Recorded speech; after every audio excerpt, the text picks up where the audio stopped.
Good evening friends, welcome to Trading Bazaar. जैसा कि आज विप्रो के नंबर आने थे वो आ चुके हैं और वो नंबर जो हैं ठीक ठाक हैं। ना ही हम ज़्यादा बढ़िया कह सकते हैं, ना ही ज़्यादा ख़राब कह सकते हैं। क्वार्टर ऑन क्वार्टर बेसिस भी और ईयर बेसिस पे भी। तो जैसा कि हमने देखा था टीसीएस में जो एक रैली देखने को मिली थी लास्ट वीक हमें, और उसके साथ सारा आईटी जो सेक्टर था उसमें भी वैसा कुछ दिनों से जो विप्रो में है वो नहीं दिखाई दिया हमें। मतलब स्टॉक में जो है सुस्ती सी है। तो उससे हमें अंदेशा लग गया था कि विप्रो के नंबर जो हैं इतने खास नहीं आएंगे, वो ठीक ठाक ही आएंगे। तो चलिए देखते हैं कैसे रहे इसके नंबर्स। जी हाँ, तो ये रहे इसके नंबर्स। जैसा कि हम देख पा रहे हैं जो कंपनी का रेवेन्यू है इस बार क्वार्टर ऑन क्वार्टर बेसिस पे आप देखें तो बड़ा है। जी हाँ, बड़ा है। 12,250 करोड़ जो है इस बार का रेवेन्यू है। ये जो आइटम्स हैं ये करोड्स में है, तो मैं आपको मतलब मिलियंस में, मैं आपको करोड़ में बता रहा हूँ। तो उसके हिसाब से अगर हम क्वार्टर ऑन क्वार्टर बेसिस पे देखें तो रेवेन्यू जो है 58 करोड़ से बड़ा है। जी हाँ, 58 करोड़ से क्वार्टर ऑन क्वार्टर बेसिस पे रेवेन्यू बड़ा है, जो अपने आप में एक गुड साइन है इस कोविड की सिचुएशन में। लेकिन इसमें एक चीज़ गौर करने की ये है कि अगर हम उसका रेवेन्यू ईयर ऑन में देखें, मतलब लास्ट ईयर का जो सितंबर था उसके हिसाब से आज का जो सितंबर है उसके हिसाब से कंपनी का जो रेवेन्यू है वो 272 करोड़। जी हाँ, 272 करोड़ गिरा है। तो इसकी वजह से जो नंबर्स हैं वो थोड़े ख़राब हैं। तो उसमें चलता है, लेकिन अब क्या करें, अब जो कोविड की सिचुएशन है उसके हिसाब से विप्रो ने भी अब एडजस्ट करना पड़ेगा। जैसा भी है आगे जो नंबर होंगे उसमें एक ज़बरदस्त देखने को हमें मिल सकता है। वही बात करें कंपनी का जो अदर इनकम्स है वो ज़्यादा फ़र्क नहीं पाए उसमें। उसमें कोई ज़्यादा इतना फ़र्क नहीं है, वो ठीक ठाक ही है, मतलब नॉर्मल है। जो पिछले साल थे इस साल थे थोड़ा बहुत फ़र्क है, तो वो चलता है अदर इनकम में। वही अगर इसके एक्सपेंसेस की जो बात करें, हम एक्सपेंसेस जो हैं, एक्सपेंसेस जो कंपनी के हैं वो भी ठीक ठाक है, नॉर्मल ही हैं। जो पहले थे वही हैं, ज़्यादा ऐसा कोई ज़्यादा बड़ा भी खर्चा नहीं आ गया। उल्टा वर्क फ्रॉम होम आ गया, तो उसमें भी क्या पता आगे जाकर कंपनी के जो एक्सपेंसेस में फ़र्क पड़े। वहीं अगर हम बात करें पीबीटी की, माने प्रॉफिट बिफोर टैक्स की, तो प्रॉफिट बिफोर टैक्स जो अपना है वो बड़ा है। जी हाँ, कंपनी का प्रॉफिट बिफोर टैक्स जो है वो बड़ा है। जैसा कि इस बारी की अगर मैं बात करूं तो 2853 करोड़ जो प्रॉफिट इस बार कंपनी का रहा है वो 52 करोड़, जी हाँ 55 करोड़ से कंपनी का क्वार्टर ऑन क्वार्टर बेसिस पे प्रॉफिट बढ़ा है। और अगर ईयर ऑन ईयर बेसिस में बात करूँ तो ईयर ऑन ईयर बेसिस पे भी कंपनी का प्रॉफिट 85, जी हाँ 85 करोड़ से बढ़ा है। ईयर ऑन ईयर बेसिस में अगर आपसे मैं बात करूं तो 85 करोड़ रुपीस से प्रॉफिट बढ़ा है, जो अपने आप में एक साइन है कि कंपनी में जो है जो डेफर जो सिचुएशन में भी अगर उसने इतना प्रॉफिट हमें दिखाया है, तो आगे जाकर सिचुएशन अगर नॉर्मल होगी तो कंपनी ज़बरदस्त रिटर्न देगी। चलिए जो करंट इसके जो टैक्सेस वगैरह हैं उसके जो माइनसेस जो बढ़ने और कम होने की वजह से प्रॉफिट में हमें वो भी देखने को मिला है, क्योंकि पिछली बार के जो टैक्सेस थे वो थोड़े ज़्यादा थे इस बार के मुकाबले में, तो उसकी वजह से अभी भी हमें प्रॉफिट थोड़ा ज़्यादा देखने को मिला है।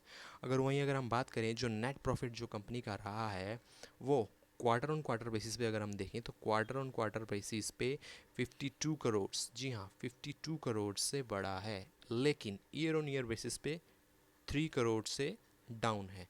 तो एक आप समझ लीजिए नॉर्मल ही है, जो सिचुएशन है उसके हिसाब से नॉर्मल ही है। तो क्वार्टर ऑन क्वार्टर पे तो ठीक है, लेकिन ईयर बेसिस पे जो नेट प्रॉफिट है वो कंपनी का गिरा है। तो प्रॉफिट्स इतने ठीक हैं और नंबर्स भी ठीक ठाक ही हैं, जैसे टीसीएस का था उस तरह के नहीं है, लेकिन नंबर्स जो हैं कंपनी के ठीक हैं। चलिए आगे देखते हैं कि इसका अर्निंग पर शेयर का क्या हिसाब है। जैसे कि आप देख पा रहे हैं कि जो कंपनी का जो अर्निंग पर शेयर है वो बड़ा है। कंपनी का अर्निंग पर शेयर है जो बड़ा है इस बारी के सिचुएशन में। ये जो मेरे को अभी लगता है लास्ट वीक जो गया है उसकी वजह से कंपनी में एक थोड़ा सा बूस्ट आया है, और जिसकी वजह से अर्निंग पर शेयर कंपनी का बड़ा है। जैसे कि मैंने आपको बताया है नंबर्स जो हैं मिलियंस में हैं, मैंने करोड़ में आपको ट्रांसलेट करके बताए हैं। और डिटेल एनालिसिस के लिए अगर आपको इसके पीडीएफ जो है रिज़ल्ट आप डिटेल देखना चाहते हैं तो उसको डाउनलोड कर लीजिए। उसके बाद इसमें अपना एनालिसिस कर लीजिए, अपनी राय भी रखिए, ताकि और हमारी वीडियो से आप मैच कर सकें।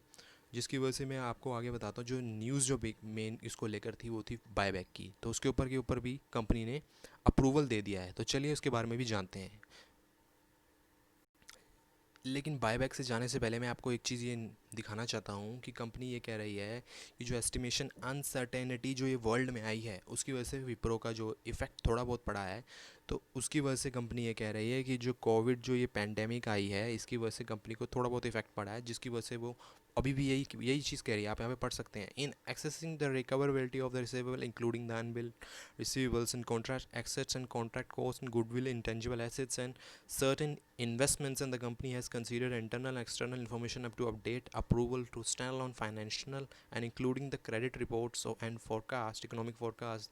The company has performed a sensitive analysis of assumption used herein. तो वहाँ पे इन्होंने इसमें जो रहा है, कंपनी ठीक ठाक परफॉर्मेंस इसी की वजह से रहा है कि जो कोविड है उसकी सिचुएशन की वजह से। लेकिन अगर आगे जो कह रहे हैं फ्यूचर में, फ्यूचर बेसिस पे कंपनी ज़बरदस्त परफॉर्म करेगी, जिसकी वजह से उन्होंने एक स्टेटमेंट यहाँ पे जारी की है।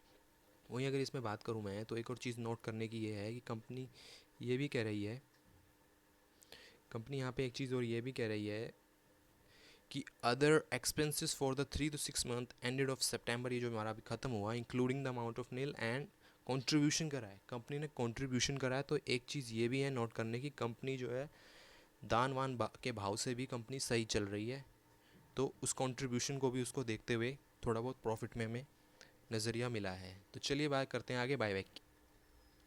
जी हाँ, तो कंपनी ने जो है अप्रूव कर दिया है बायबैक। जो बायबैक का प्रपोजल है वो कंपनी ने अप्रूव कर दिया है, और कंपनी ने जो इक्विटी शेयर जो है माने 4.16%, जी हाँ 4.16% टोटल पेटअप कैपिटल है, वो वापस बायबैक करने की सोची है, और वो इतने शेयर्स हैं। जी हाँ, आप देख सकते हैं इतने शेयर्स हैं। और वही बात करें, जो ये बायबैक रहेगा वो 9500 करोड़ माने 9,500 करोड़ का ये बायबैक रहेगा, जो अपने आप में ज़बरदस्त है। जैसे कि हमने देखा टीसीएस का अपना 16,000 करोड़ का था, उससे थोड़ा कम है, लेकिन बायबैक जो है कंपनी करने के लिए तैयार है, और 9,500 करोड़ का बायबैक आने वाला है। और जो रेट जो टेंडर के लिए सेट हुआ है वो 400 है। जी हाँ 400 है। और मेरे ख्याल से अपना ये स्टॉक भी अभी 375 या ऐसे 60 के बीच में ट्रेड कर रहा है, उसके बारे में भी हम आगे बात करते हैं। तो बायबैक कंपनी ने अप्रूवल कर दिया है, तो इसके ऊपर भी आपकी नज़र रहनी चाहिए। और वही बात करें, एक और जो इसको लेकर न्यूज़ है कि कंपनी जो बता रही है हमें कि company entered into the defensive agreement to the acquire the Eximus Design Indian Private Limited, leading engineering and service company, expertise in semiconductor software and system system design, and total consideration of 1,000 million तो ये आपके 100 करोड़ के आसपास हो गया। Acquisition जो है company इसको भी अप्रूवल दे रही है कि कंपनी इसको एक्वायर करने के लिए सोच रही है, जो कंक्लूड इन द मतलब जो हमारा नेक्स्ट क्वार्टर चल रहा है इसके अंदर ये डील जो है हो जाएगी। तो इसके ऊपर भी कंपनी विचार कर रही है। तो वैसा देखें हम तो प्रॉफिट्स और रेवेन्यू के हिसाब से तो कंपनी का ठीक ठाक ही है, लेकिन थोड़ा वीक रहा है। अगला जो क्वार्टर रहेगा वो एक ज़बरदस्त रहेगा।